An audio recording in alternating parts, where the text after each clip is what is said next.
আজকে আমার ব্রাইডকে আমি দাঁড়িয়ে দাঁড়িয়েই মেকআপটা করছি। কেন দাঁড়িয়ে মেকআপটা করছি, কি মেকওভার দিয়েছি সবটাই তোমাদের সাথে শেয়ার করব। হ্যালো এভরিওয়ান, আমি স্বাতি মাহান্ত গোলদার। আমার ভিডিওতে সকলকে জানাই আরো একবার ওয়েলকাম। আমার এই ব্রাইডকে এনি হাউ 4টে থেকে 4:30-র মধ্যে ছাড়তেই হবে। আমার ব্রাইডের আসার কথা ছিল 1টার সময়, কিন্তু ওই যে বিয়ে বাড়িতে অনেক রিচুয়ালস থাকে, তো আসতে লেট হয়ে গেছে। প্রায় এসেছিল 2:30 থেকে 2:45-র সময়। আমার ব্রাইড তো ভীষণ টেনশনে পড়ে গিয়েছিল। অনেক সময় ব্রাইডরা চেষ্টা করলেও কিন্তু তারা সময়টা একদমই ম্যানেজ করতে পারে না। হ্যাঁ, অবশ্যই মেকআপ আর্টিস্টদের অনেক প্রবলেম হয়। আমরা যদিও স্টুডিও বুকিংস নিই, তো আমাদের জন্য তাও এটা ম্যানেজেবল হয়ে যায়, কিন্তু যারা লোকেশন বুকিংস নেয় বা আমরা যখন লোকেশনে কাজ করি তখন কিন্তু এটা ভীষণ প্রবলেমেটিক হয়ে যায়। আমাদেরই দেখুন না, সেদিনে স্টুডিওতে যদি অনেকগুলো ব্রাইড থাকতো আমরা কিন্তু কখনোই ওই টাইমে ছাড়তে পারতাম না। কিন্তু সেদিনে আমাদের স্টুডিওতে আমার এই ব্রাইড একাই ছিল, আর তার সাথে আমার ব্রাইডের মা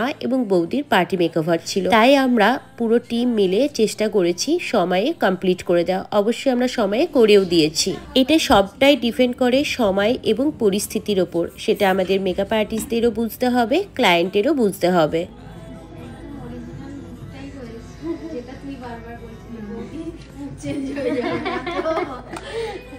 এই যে বিয়ের দিনে মেকআপ করলেই মুখ চেঞ্জ হয়ে যায়, এটা নিয়ে অনেক ব্রাইডরাই ভয় পায়। হ্যাঁ, অবশ্যই তো মুখ চেঞ্জ হয়, কিন্তু এর মধ্যেও দুটো তফাৎ থাকে।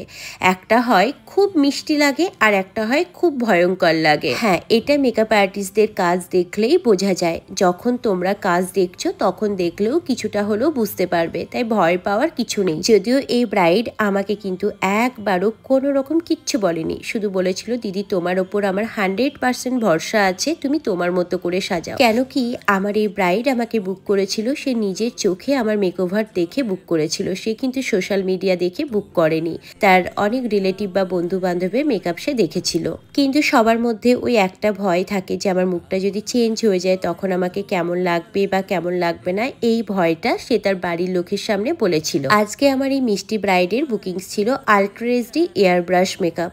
আর সত্যি কথা বলতে ultra HD air brush makeup সবার ওপরেই ভীষণ ভালো যায়। এই মেকআপটা ভীষণ সফট আর সোভার অ্যান্ড এলিগেন্ট একটা মেকআপ।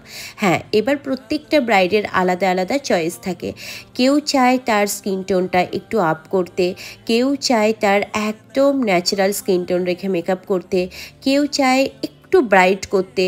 অনেকেই বলে আজকে আমার স্পেশাল দিন, বিয়ে তো একবারই করব, তো আজকে যদি আমি একটু অন্যভাবে না সাজি কবে সাজবো। অনেকের অনেক রকম মন্তব্য থাকে, তো আমরা প্রতিটা মেকআপ আর্টিস্টের ক্লায়েন্টের পছন্দ অনুযায়ী আমরা সাজিয়ে থাকি। আরো ভালো লাগবে বলি একটা, এইবার একটু ভিডিও চলছে কি কি হয়েছে ভীষণ মিষ্টি লাগছে না কাকিমা, একটু বিয়ে করছি এবার রোগা হয়ে যাবে। হ্যাঁ, এত খাটতে হবে।